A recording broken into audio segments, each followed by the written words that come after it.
Well, I guess I'm supposed to talk about who I am, and I'd rather talk about what I do.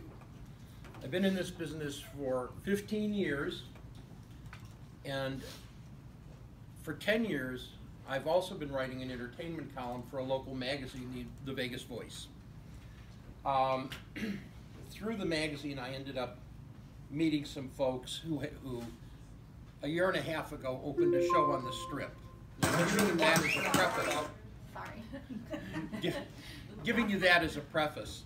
What I do in my real estate business is every Saturday I get in the car and I have a specific route that I follow, and I go to garage sales and yard sales in this route, and I do it 45 times a year, and I look for people cleaning out their garage to put their homes on the market. And it's proven to be worthwhile. They've gotten to know me. I even had somebody hold an open house because they lost my contact information. But in doing that, I get face to face with some incredible people, and this is a hard story for me to get through. So bear with me. A couple of years ago, I walked up to an open house, and there were two women there, a 30-year-old woman and her mother, and they came up to me. We got talking. They're renters, so they're not clients. But this isn't all about real estate. This is about people. And the way I describe these two ladies is, if you met them, you would want to be friends with them. Well, the 30-year-old daughter was suffering from bone cancer. And it was a struggle. And the mom was unable to work because she had to be there to take care of the daughter. So we had a nice talk, and I've had people in my past who've had cancer, and I came back to the office and I wrote them a letter of encouragement. Followed up a couple of months later with a card, and that was it. Well, early December of this year, I'm driving down the street and following these open house signs, and I pull up to a house, and I think to myself, this is the house. I get out of the car and I walk up, and the woman walks up to me and she says, "Can I help you?" I said, "I'm just looking around." And she said, "Do I know you?" And I said, "Probably." And with that, her daughter came up to me and says, "Is my mom helping you?" I say, "Yeah, she's doing a great job." She says, "Are you Sam?" I said, "Yes." She said, "I still have your letter, and I read it when I get down." I met these people because of real estate. So I said, "How are you doing?" And she's not doing well. She doesn't have a death sentence, but she's got a struggling sentence. And every day is tough. And one of the things she said to me was, she said, "It's really upsetting because we don't have enough money to pay my medical bills, and we don't even have enough money for my mother's birthday, which is in a couple of weeks." So I said, well, thinking of my friends who have this show on the Strip, I said, "Will you be my guests at a show for your mom's birthday?" And they agreed to. So I get back in my car, and I'm on my way doing my thing, and I'm driving down Stephanie Street, and all of a sudden I say, I had to pull over. I said, somebody has to do something. So I call the man who's got the show. The show's called The Bronx Wanderers. They do doo-wop music of my generation and beyond. And he says, "Put it together, whatever you do, I'm on board." So we sent, the day of the mom's birthday, we sent a limousine to bring him to Bally's for the show. And my friend set him up in the front row table, little four-top table. And the show's going on, and I want to show you what happened during the show.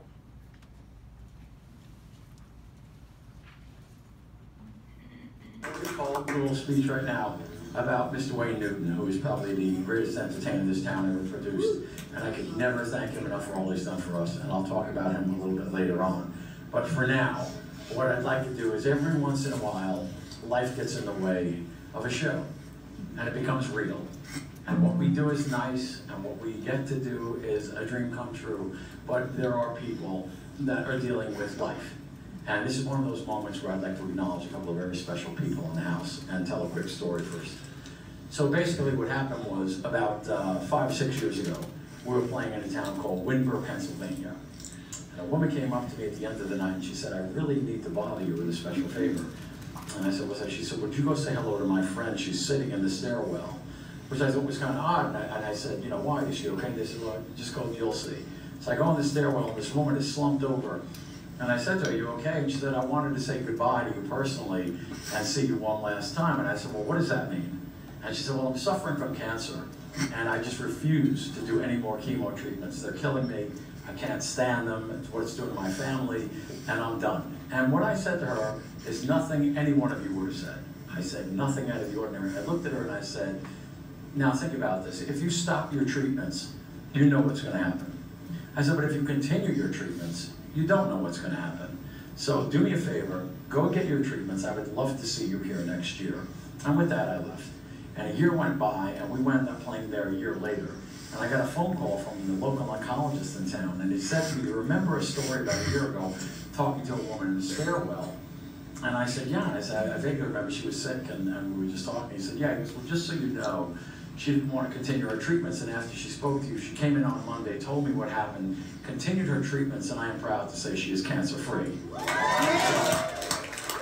so what winds up happening is that gets out to a local newspaper from the town. The town put a story out. And it was one of those things where I just kind of stopped and told the boys, this is what it's about. This is real life. And the woman came with her doctor, and for 5 minutes they gave her a standing ovation. It was probably the greatest moment that this band has ever seen. And it was just one of those moments where you really get to realize what it's about. And my arm, which I can't pull my sleeves up all the way, I've got about 40 bracelets. As a result of that story, I've got 40 survivors now that I follow. And I write them all the time, and they write me all the time. And it's become a passion of mine. And tonight, sitting in the house, my newest survivor is here tonight. I got my bracelet right there. And right there, we want to welcome you to Valerie. And all the guys in the band, show your wrist, they're over here. And so on your way out tonight, all of you will be made aware of her plight and what she's up against and what she's been through. She was misdiagnosed with a very rare form of bone cancer, and she's been battling it. Her bones have been breaking, and she's been battling like crazy, and we don't know if she's cured, but she is back, she is walking, and she is doing her thing, and we are so thrilled.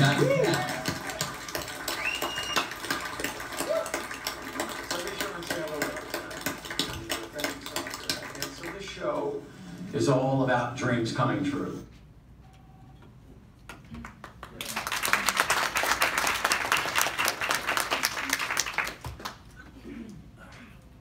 It's too early, Sam.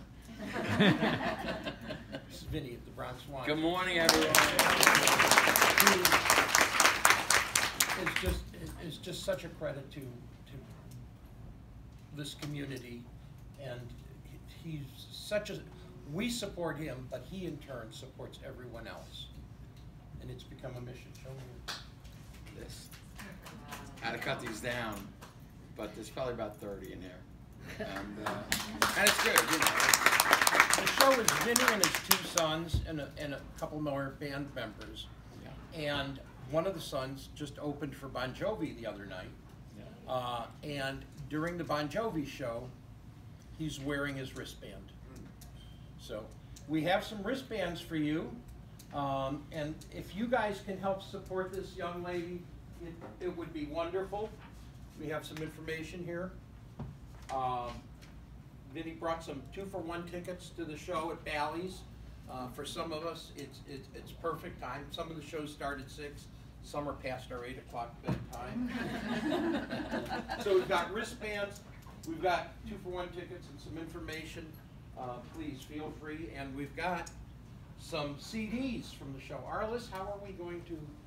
Will somebody agree to support this lady with a donation, and we'll give you a CD? Just absolutely. Yeah. Absolutely. Okay. Raise your hand if you're gonna give me $10. All right, that's how we're gonna do it. Okay. After the meeting? Or? Okay, we can do it after the meeting, or Yeah, you Yeah. can. to see Sam afterwards and I'm watching, make a I'm donation. having So, dinner. Sam, Give thank me you more than very much. 10. Well, we'll get- Hey guys, let me say this, and thank you, Sam, for that touching story. What Sam is talking about is building relationships with people.